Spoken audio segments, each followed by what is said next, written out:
അപ്പോൾ നമ്മളെ power സ്റ്റിയറിങ്ങിൻ്റെ module motor നമ്മൾ അയച്ചെടുത്തിട്ട് എന്താണ് EPS-ൻ്റെ ടെസ്റ്റർ കണ്ടോ. EPS-ൻ്റെ ടെസ്റ്റർ കണക്ട് ചെയ്യാൻ പറ്റിയ കേബിൾസ് ആണിത്. ഇതാണ് നമ്മൾ പവർ കേബിൾ. ഇതെന്താണ് 12 വോൾട്ട് പ്ലസും മൈനസും ഡയറക്റ്റ് ആയിട്ട് മൊഡ്യൂൾ കണക്ട് ചെയ്യണ മോട്ടോറുകൾ. അപ്പോൾ പവർ സ്റ്റിയറിങ്ങിൻ്റെ മോട്ടർ നമ്മൾ എന്ത് ചെയ്യാതെ കുളത്തും വന്ന് അയച്ചെടുക്കുക, അസംബ്ലിയും വന്ന് അയച്ചെടുക്കുക. ഇപ്പം നമ്മൾ എന്ത് ചെയ്ത് മോട്ടോർ അയച്ചെടുത്ത് അല്ലേ. മോട്ടോർ കണക്ഷൻ നമ്മൾ എന്ത് ചെയ്ത് അയച്ചെടുത്ത്. ഇനി മോട്ടോർ നമ്മൾ ഇവിടെ കണക്ഷൻ കൊടുത്തു.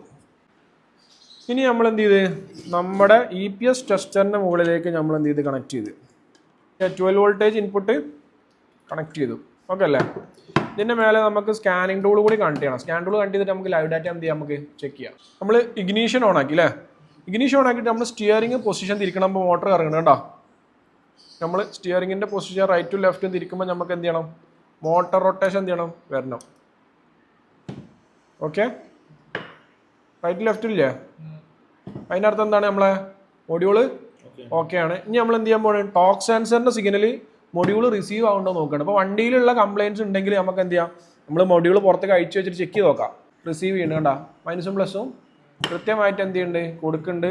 മോട്ടോർ ഡ്രൈവ് വോൾട്ടേജ് എന്ത് ചെയ്യുന്നുണ്ട്, കറണ്ട് കൊടുക്കണണ്ട. മോട്ടോർ കറണ്ട് വോൾട്ടേജ് കൊടുക്കുന്നുണ്ട്. വെഹിക്കിൾ സ്പീഡ് സെൻസറിൻ്റെ ഡാറ്റ കിട്ടുന്നുണ്ട്. മോട്ടോർ വോൾട്ടേജ് കൊടുക്കുന്നുണ്ട്.